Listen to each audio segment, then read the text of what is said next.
ओम श्री साई नाथाय नमः। जय श्री साईं, जय श्री गुरुदेव। पूज्य गुरु जी डॉक्टर चंद्रभानु सतपथी जी को प्रणाम करते हुए, उनका आशीर्वाद लेते हुए, श्री सच्चिदानंद साईनाथ महाराज को प्रणाम करते हुए, उनका आशीर्वाद लेते हुए, आप सभी दर्शकों, श्रोताओं, भक्तों को प्रणाम करते हुए, आप सभी लोगों का आशीर्वाद लेते हुए, स्नेहाशीष लेते हुए हम आज के इस सत्संग को प्रारंभ करते हैं। हम लोग श्री सच्चिदानंद साईनाथ महाराज के अनन्य भक्त श्री एस.बी. धूमल, राव बहादुर एस.बी. धूमल के बारे में परिचर्चा कर रहे हैं। राव बहादुर एक टाइटल है, जो सम्मान है। अंग्रेजों के समय में जब ब्रिटिश सरकार थी तो वो एक गणमान्य व्यक्ति को दी जाती थी जो समाज के लिए या सरकार के लिए कोई अच्छा कार्य किए हैं, जिसको हम कहते हैं ना, सामाजिक कार्य अच्छा किया हो, उसको राव बहादुर की टाइटल दी जाती थी। तो राव बहादुर एस.बी. धूमल का जीवन सच्चिदानंद साईनाथ महाराज को समर्पित था और इनके जीवनचर्या को देखने से ऐसा महसूस होता है कि राय बहादुर धूमल का जीवन बाबा की कृपा से ही चल रहा था, ऐसा लोगों का भी मानना है और ऐसा धूमल जी का भी मानना है। धूमल के मन में यह विश्वास था कि सच्चिदानंद साईनाथ महाराज पग पग पर उनके साथ हैं, उनके साथ चल रहे हैं, जिससे उनकी कोर्ट में भी विजय होती है, समाज में भी विजय होती है। बिना बाबा की कृपा से ऐसा उनका पूर्ण विश्वास था। तो अपने आप को, अपने मन में उन्होंने कर्ता का भाव कभी नहीं लाया। जो कुछ भी होता था वो सच्चिदानंद साईनाथ महाराज की कृपा से होता था, ऐसा उनका विश्वास था। पिछले दिन हम लोगों ने देखा कि किस तरह से सच्चिदानंद साईनाथ महाराज ने एक जज के मस्तिष्क को नियंत्रण में ले करके उससे एक ऐसा निर्णय दिलाया जो वास्तव में सही निर्णय था, क्योंकि बेगुनाह 5 लोगों को सजा हो गई थी। रघु और उसके साथियों को, जो सच्चिदानंद साईनाथ महाराज की कृपा से धूमल जी के द्वारा उस केस को प्रेजेंट करने से, अपील करने से उनकी सजा से मुक्ति हुई, वो बरी हो गए। यह कृपा सच्चिदानंद साईनाथ महाराज की। अभी एक ऐसे ही और इंटरेस्टिंग, रोचक मुकदमे के बारे में बात करते हैं, जहां आप भी समझोगे कि किस तरह से कोर्ट में निर्णय लिए जाते हैं और कहां गलती हो जाती है। क्योंकि कोर्ट सदैव साक्ष्य पे चलता है, एविडेंस पे चलता है। यदि कोर्ट में आप सही एविडेंस प्रस्तुत करें तो किसी को भी निरपराध या अपराधी उस एविडेंस के आधार पर ही घोषित किया जाता है। जो न्यायाधीश होते हैं, एविडेंस को आधार मानकर किसी को अपराधी या निरपराध या दोष मुक्त करते हैं। एक मुकदमे का हम और जिक्र करते हैं। इस मुकदमे को भी धूमल साहब ने लड़ा शुरू से। यह मुकदमा ऐसा था कि 3 भाई थे। उन सबों ने किसी एक व्यक्ति को किसी तरह की झगड़ा हुआ, उनके साथ हाथापाई हुई और इस हाथापाई के बाद उस व्यक्ति ने FIR लॉन्च किया और उस FIR की वजह से इन तीनों भाइयों को अरेस्ट किया गया, उनको जेल में बंद कर दिया गया। इस केस को धूमल जी के पास दिया गया। धूमल जी इन 3 अपराधी जो बेगुनाह थे या अपराधी थे, अभी इसका निर्णय नहीं हुआ है, इन तीनों अपराधियों का पक्ष रखने के लिए धूमल जी नियुक्त किए गए। मुकदमा चलने लगा।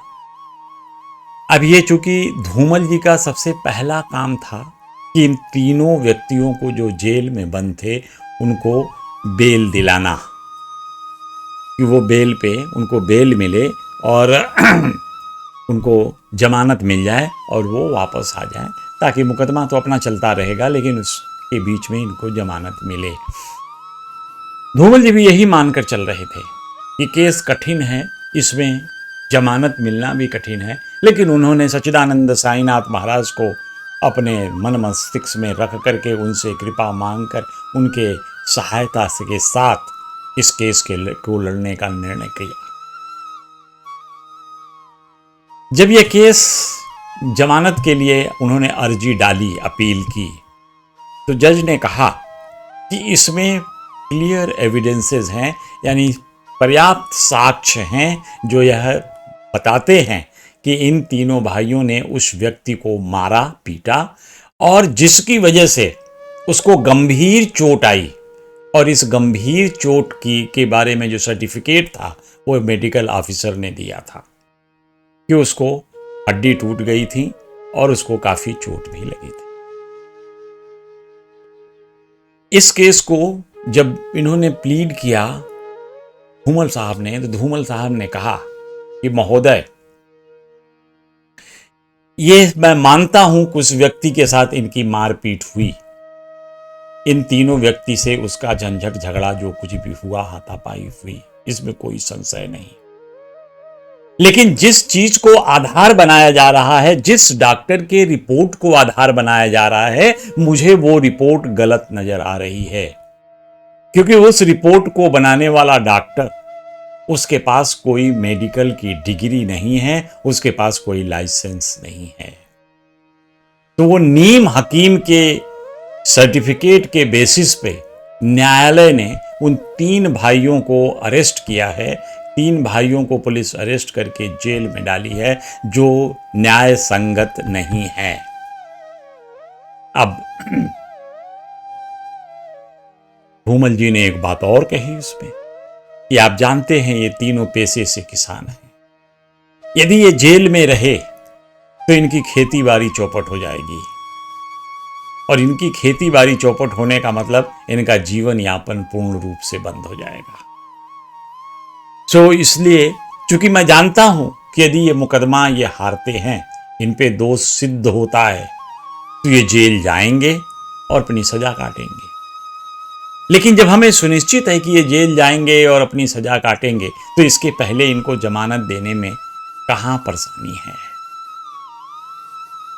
जज भी सोचने लगे। जब जज ने कहा कि आपने यह पहले से ही मान लिया है कि यह मुकदमा आप हार जाओगे। इनके मन में भी ऐसी बात चल रही थी, लेकिन सच्चिदानंद साईनाथ महाराज इस मुकदमे में इनके पीछे से खड़े थे। जज ने यहां तक कहा कि ऐसे मुवक्किलों पर रहम नहीं किया जा सकता, तो ऐसे में समय गंवाने से, ये बेकार की बहस करने से क्या फायदा। लेकिन हुआ कुछ एकदम उल्टा। जब ये बहस चलने लगी तो जज ने सरकारी वकील से पूछा कि भाई, ये पूरे मुकदमे का जो बेस है, जो आधार है, वो उस डॉक्टर की रिपोर्ट है जो लाइसेंस ही नहीं है जिसके पास, जो नीम हकीम है। तो आपने इस नीम हकीम डॉक्टर के रिपोर्ट को कैसे आधार बनाकर न्यायालय का समय बर्बाद किया। देखिए, अब यहां सच्चिदानंद साईनाथ महाराज का कृपा खेल चालू हुआ। धूमल जी भी आश्चर्यचकित कि जो कह रहे थे वो बात जज भी मानने लगा, और जज ने कहा कि इस केस में हम ये मान लिए हैं कि इस व्यक्ति की हड्डी टूट गई है, और लेकिन हड्डी टूटने का प्रमाण कौन दे रहा है, जिसको कुछ पता नहीं है, वो अशिक्षित डॉक्टर है, नीम हकीम डॉक्टर है, अनसर्टिफाइड डॉक्टर है, अनरजिस्टर्ड डॉक्टर है, बिना लाइसेंस का डॉक्टर है। तो ऐसी रिपोर्ट को साक्ष्य के रूप में कैसे प्रकट किया जा रहा है। जज तो इतने गुस्से में थे कि उन्होंने कहा कि आपने क्या समझ रखा है, आप क्या लोकल कोर्ट में हो, आप एक सेशन कोर्ट के आधार, सेशन कोर्ट में हो, सेशन जज के सामने प्लीड कर रहे हो। और सच्चिदानंद साईनाथ महाराज की ऐसी कृपा कि मुकदमा थोड़े दिन चलने के बाद यह मुकदमा धूमल जी जीत जाते हैं और तीनों अभियुक्त बरी हो। तो ऐसे स्थिति में भी सच्चिदानंद साईनाथ महाराज सदैव धूमल जी का साथ देते रहे। एक बार की बात है, जब मुकदमे की बात चल रही है तो मैं इस समय उस मुकदमे की भी परिचर्चा कर देना चाहता हूँ, जिसका वर्णन साईं सच्चरित्र में भी है, आपको पढ़ने को मिल जाएगा, इसलिए मैं उस पर ज़्यादा प्रकाश नहीं डालूंगा। वो मुकदमा ऐसा था कि निफाड़ की अदालत में मुकदमा चल रहा था। धूमल जी को निफाड़ में उस मुकदमे के सिलसिले में जाना था, लेकिन उन्होंने सोचा कि मैं चलूं शिरडी से बाबा से मिलते हुए चले जाएं। कल का उसका दिन था, मुकदमे की तारीख थी। धूमल जी आज शिरडी पहुंचते हैं। सच्चिदानंद साईनाथ महाराज ने उनसे कहा कि तुम्हें कहीं जाने की आवश्यकता नहीं है। दूसरा होता तो तड़पड़ाता, लेकिन धूमल जी को पता है कि सच्चिदानंद साईनाथ महाराज मेरी मनः स्थिति जानते हैं, सारी परिस्थितियों के बारे में जानते हैं। यदि वो आज जब मुझे जाने नहीं दे रहे हैं, इसका मतलब है कुछ साफ ही कहीं न कहीं उनकी कृपा होगी, कहीं न कहीं कुछ मेरे जाने से अशुभ होगा, तो शायद सच्चिदानंद साईनाथ मुझे जाने नहीं दे रहे हैं। और उन्होंने 3 दिन तक बाबा ने वहीं रोक के रखा। देखिए, ऐसा हुआ कि जिस कोर्ट में, जिस जज के कोर्ट में ये मुकदमा चल रहा था, उनकी तबीयत खराब हो गई।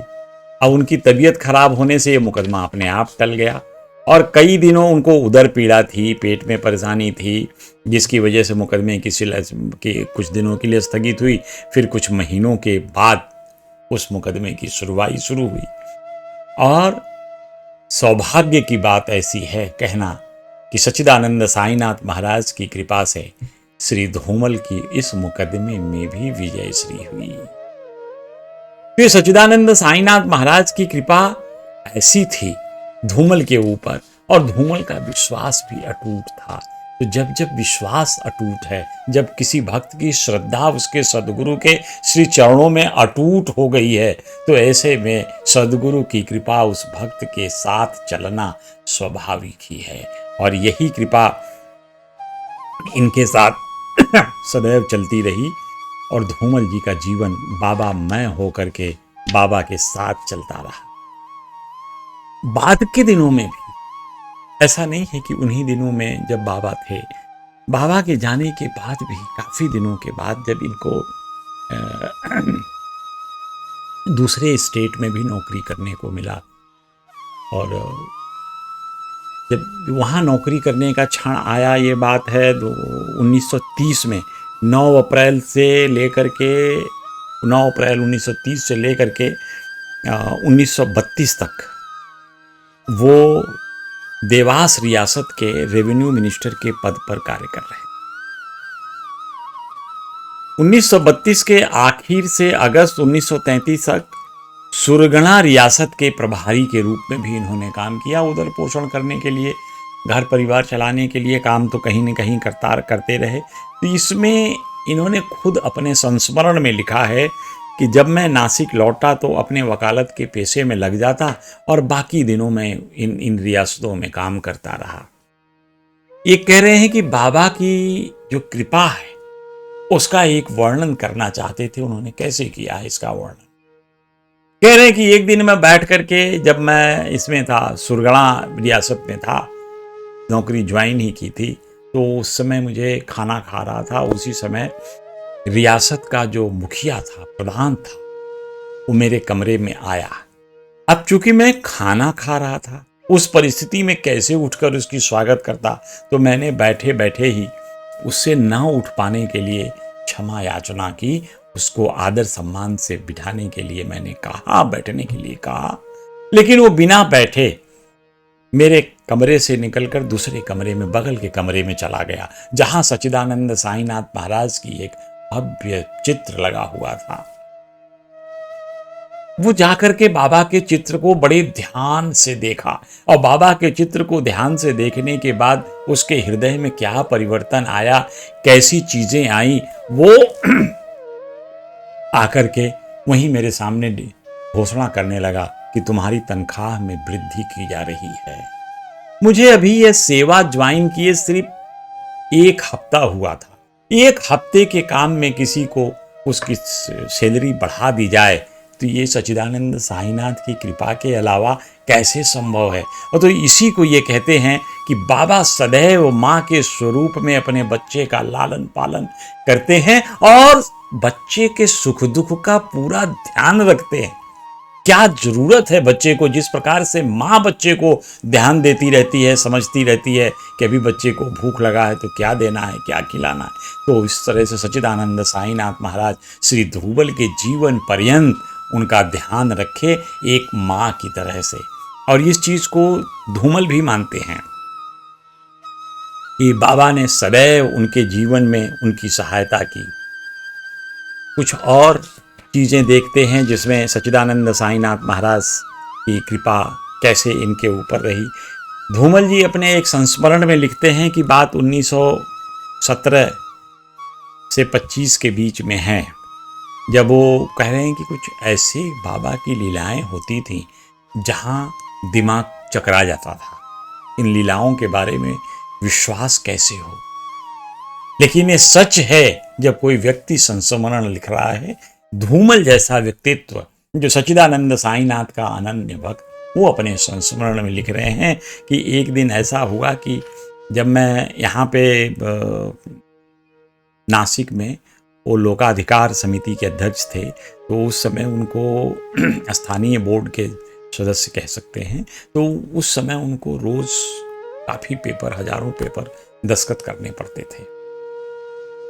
और दस्तखत करने के लिए जब उनके पास पेपर ज़्यादा होते थे, अब हुआ क्या कि एक दिन कोई एक अतिथि आ गया।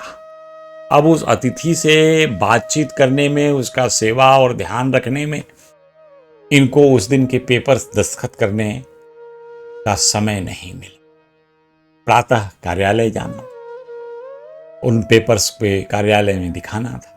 अब ये दस्तखत कैसे करें, तो इन्होंने बड़े सुबेरे उठे और उठ करके सारे पेपर निकाले और निकाल करके उन पे दस्तखत करने का प्रयास करना शुरू कर। तो जब दस्तखत करने गए तो वो देखते हैं कि सारे पेपर पर इनके दस्तखत पहले ही हो रखे थे। उस समय धूमल जी के आंखों में आंसू भर जाता है।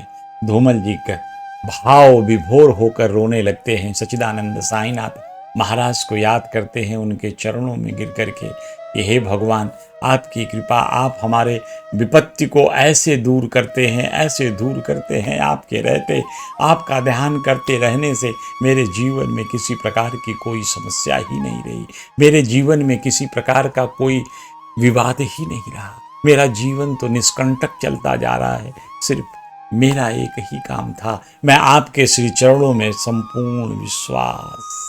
तो ये सुनिश्चित समझिए,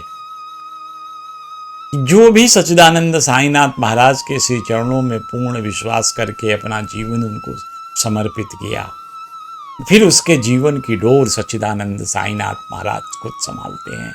उस जीवन का मार्गदर्शन सच्चिदानंद साईनाथ महाराज खुद करते हैं और अंत समय आने पे जीवन का गंतव्य भी प्रदान कर देते हैं, यानी मोक्ष भी प्रदान कर देते हैं। इसमें कोई संशय नहीं। तो सच्चिदानंद साईनाथ महाराज के बारे में जो धूमल जी के संस्मरण थे बहुत ही प्रेरणादायी हैं। आपके हृदय में भी इन कहानियों को, इन कथाओं को, इन लीलाओं को यदि स्मरण करें, यदि इनका मनन करें, यदि इनका चिंतन करें, तो निश्चय जानिए कि आपके हृदय में भी सच्चिदानंद साईनाथ महाराज के लिए अगाध प्रेम उत्पन्न होगा। और यही प्रेम एक बार उत्पन्न हो गया, फिर क्या, आपका जीवन पथ ही सुधर जाएगा, फिर जीवन पथ आलोकित हो जाएगा, फिर पथ बाबा के प्रकाश से प्रकाशित होगा और आप अपने जीवन के गंतव्य की तरफ बढ़ चलेंगे। इसमें कोई संशय नहीं है। बाबा तो यहां तक इनकी मदद किए कि एक बार ये 1912 की घटना है, जे अस्पताल में इनको भर्ती होकर एक छोटी सर्जरी करनी। उन दिनों में एनेस्थीसिया ऐसे ही होता था, तो इनको क्लोरोफॉर्म सुंघा करके इनका सर्जरी किया गया। ऐसा माना जाता था कि क्लोरोफॉर्म का थोड़ा डोज ज़्यादा होने के बाद आदमी कभी होश में भी नहीं आए, या तो बहुत तकलीफ, दर्द होती थी कम मात्रा कम होने पे, लेकिन इनका क्लोरोफॉर्म से ही इनको इनके के द्वारा ही इनकी सर्जरी पूरी की गई और सफल ऑपरेशन हुआ इनका सर्जरी का। तो ये बाबा की कृपा, नहीं तो और क्या था। सच्चिदानंद साईनाथ महाराज सदैव सबके जीवन की रक्षा करते। उदाहरण के तौर पे मैं अपने ही जीवन की बात करता। जब 2005 में मुझे अपने गाल ब्लैडर में स्टोन जो काफी बड़ा हो गया था उसकी सर्जरी करा, तो पूज्य गुरु जी से हम आज्ञा ले रहे थे, उनका आशीर्वाद ले रहे थे, डर रहे थे मन मन में, क्योंकि ये बहुत बड़ा हो गया था, केस बिगड़ चुका था। तो गुरु जी ने कहा उस समय मुझे कि तुम चिंता क्यों करते हो, साईं तुम्हारे साथ है, तुम चिंता मत करो, ऑपरेशन थिएटर में बाबा रहेंगे तुम्हारे साथ। और हुआ यही कि सच्चिदानंद साईनाथ महाराज श्री गुरुदेव हमारे थिएटर में, ओटी में, ऑपरेशन थिएटर में हमारे साथ रहे। कारण कैसे रहे कि मेरी रिपोर्ट की फाइल में बाबा की फोटो पड़ी थी। सच्चिदानंद साईनाथ सदगुरु सच्चिदानंद साईनाथ महाराज हमारे पूज्य गुरुदेव डॉक्टर चंद्रभान सतपथी जी। डॉक्टर मुझसे रिपोर्ट मांगता है, मैंने कहा रिपोर्ट तो मेरे कमरे में है, एक फाइल में रखी है। तो उसने कहा ठीक है, मैं किसी को भेज के मंगा लेता हूँ। ऑपरेशन थिएटर में वो फाइल मंगाई गई और ऐसे सच्चिदानंद साईनाथ श्री गुरुदेव हमारे ऑपरेशन थिएटर में आए और हमारा ऑपरेशन भी सफल हुआ।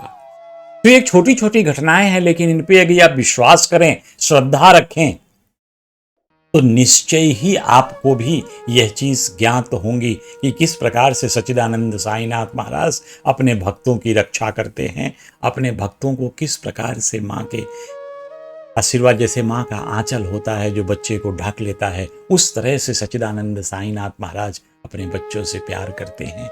जैसे माँ की ममता, वैसे सच्चिदानंद सदगुरु साईनाथ महाराज की ममता अपने भक्तों प्रति रहती है। इसीलिए मराठी में एक कहा गया है, कहावत है, मानतीचे चित्त लेकुरा चेहित, यानी माँ का तो काम सिर्फ इतना ही है कि अपने बच्चों का सदैव लालन पालन करे, ध्यान रखे। जो सच्चिदानंद साईनाथ महाराज सदैव अपने भक्तों का किया करते थे। कभी भी जीवन में अगर आप ये चीज की परीक्षा करना चाहते हो तो निष्कपट भाव से सच्चिदानंद साईनाथ महाराज की आराधना करके देखना, बाबा सदैव आपके साथ खड़े मिलेंगे, इसमें कोई संशय नहीं है। कोई विपत्ति आए लेकिन भाव शुद्ध होना चाहिए, क्योंकि भगवान भावग्राही हैं। भगवान आपके शुद्ध भाव को ग्रहण करते हैं। मन में कपट, ईर्ष्या, अहंकार न हो। शुद्ध भाव से लेकर भगवान के श्री चरणों में रहकर यदि आप भगवान की आराधना करते हो, उनको पुकारते हो, तो भगवान सदैव आपकी मदद करेंगे, इसमें कोई संशय नहीं है। तमाम लीलाएं सच्चिदानंद साईनाथ की बरी पड़ी हैं, आपकी भी मदद करेंगे, इसमें संशय नहीं।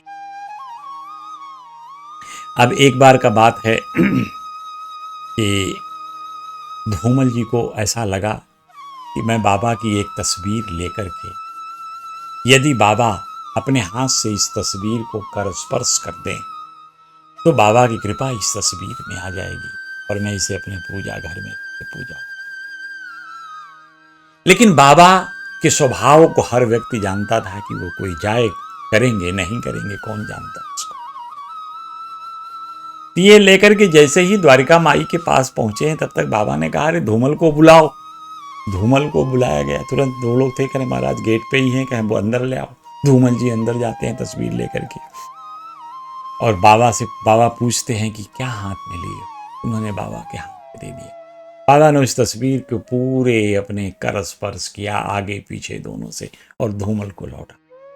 धूमल के आंखों से अश्रुधारा बह निकली, क्योंकि धूमल के मन में यह विचार चल रहा था कि सच्चिदानंद साईनाथ महाराज से मैं प्रार्थना करके उनके कर स्पर्श कराऊंगा इस तस्वीर पे, ताकि मैं इसको अपने पूजा घर में रख सकूं। और अभी सच्चिदानंद साईनाथ महाराज ने बिना धूमल के कहे उस तस्वीर को मंगा करके उस पे अपना कर स्पर्श करते हैं और कर स्पर्श करके धूमल के विश्वास के अनुसार उसको धूमल को लौटा देते हैं। किस भक्त का हृदय विह्वल बाबा के श्री चरणों में नहीं गिर जाएगा? कौन सा ऐसा भक्त है जिसकी आंखें नहीं बताएंगी? सो एक कहावत और है मराठी में ही, जपो ठेवा टेटेवा कोणाने देऊ ना को कर करुण। वो कह रहे हैं कि इन्हें ध्यान से संभाल कर रखना, जो भगवान देते हैं उनको, क्योंकि कई बार बाबा ने इनको सिक्के दिए दक्षिणा से। धूमल जी को बाबा बार बार दक्षिणा तो लेते थे, लेकिन इनको कुछ दे भी देते थे, कुछ पैसे। और बाबा जब पैसे दें तब उन्होंने कहते थे, जपो टेवा कोणाना देऊ ना को कर करुण ना को। कह रहे हैं कि जो दे रहा हूं उसको संभाल कर रखो, ये सिक्के किसी दूसरे को मत देना और ना ही इसे खर्च करना। कितनी बड़ी सीख सच्चिदानंद साईनाथ महाराज धूमल के माध्यम से सबको दे रहे हैं कि गुरु का आशीर्वाद जो मिलता है तुम्हारे लिए, तो उनसे अपने हृदय में संभालने का प्रयास करो उस आशीर्वाद को। तो इस तरह से बाबा कभी 2 रुपए, कभी 20 रुपए, कभी 50 रुपए, कभी 30 रुपए कर करके जो बाबा इनको पैसे दिए, वो सारे पैसे मिला करके इनके पास हो गए थे 69 रुपए इकट्ठा कर लिए थे। और धूमल जी इनको बड़ा शुभ मानते थे इन पैसों को, इसलिए धूमल जी ने इन्हें बड़ा संभाल कर अपने पास रखा। और बाबा कभी कभी दक्षिणा मांग लेते थे। एक बार बूटी ने बाबा से दक्षिणा में 30 रुपये लिए।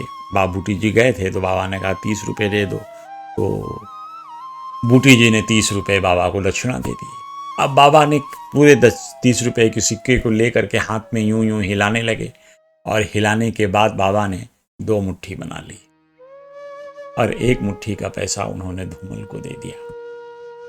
उस समय धूमल को जो पैसा दिया एग्जैक्टली हाफ, यानी एकदम 30 रुपये था तो 15 रुपये धूमल को।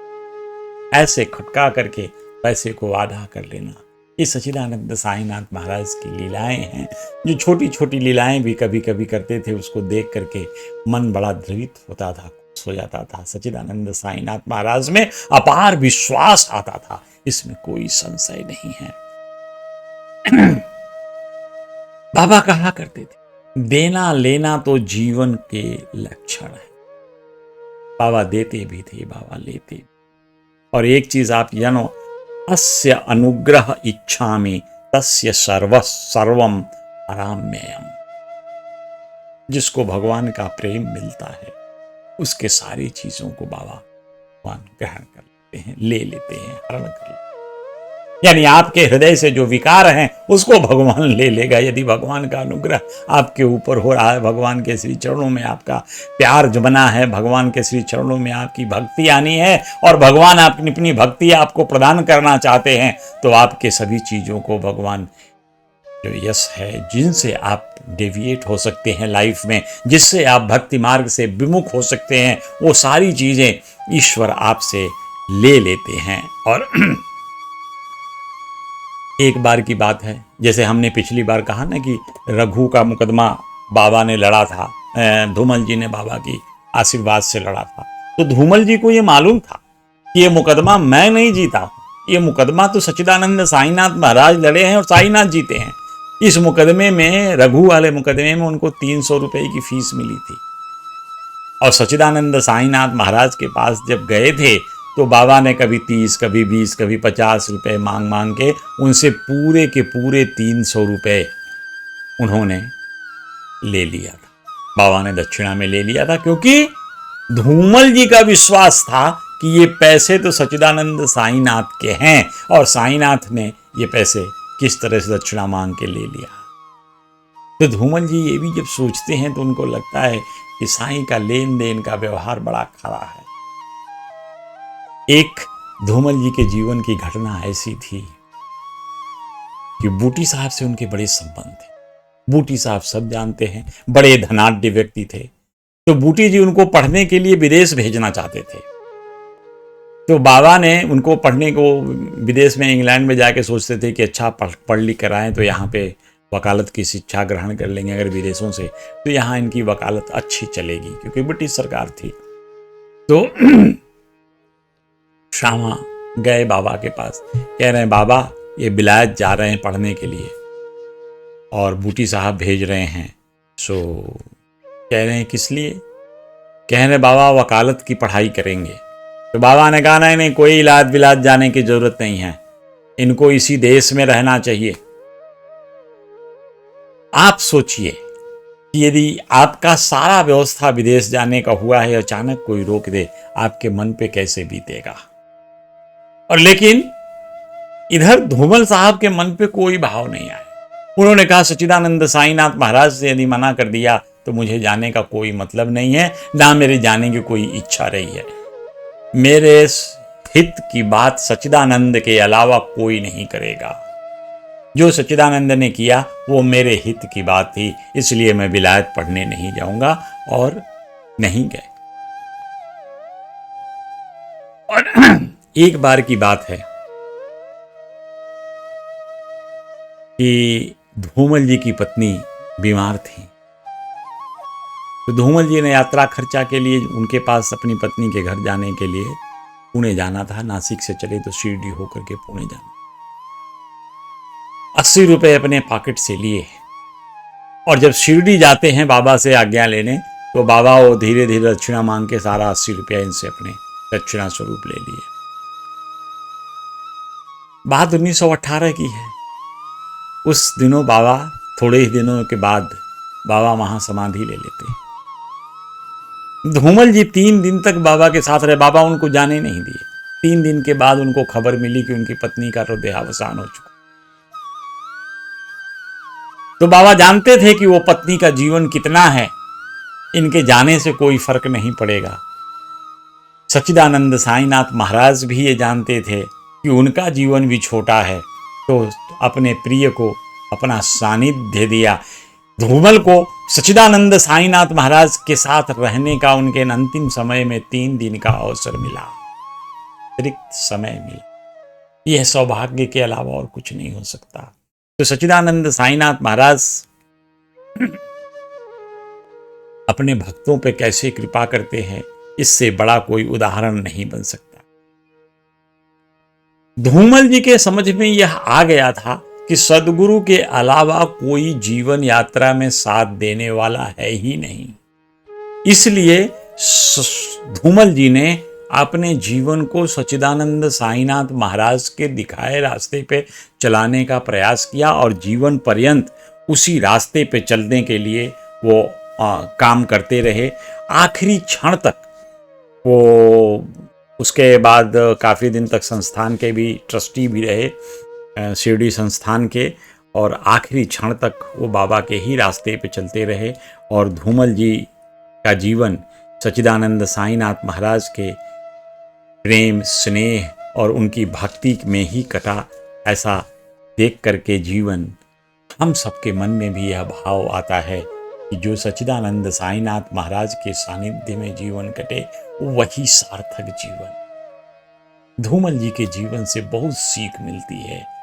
धूमल जी के जीवन से हमको सबसे बड़ा सीख मिलता है कि सच्चिदानंद साईनाथ महाराज के सानिध्य की कामना करते हुए, हमें उनके चरणों की उपासना करते हुए, पूर्ण रूप से भक्ति भाव से उनके चरणों की सेवा करते हुए उनके साथ लग जाना चाहिए। हमें अपना जीवन सच्चिदानंद साईनाथ महाराज के दिखाए रास्ते पे चलने के आधार पे चलना चाहिए।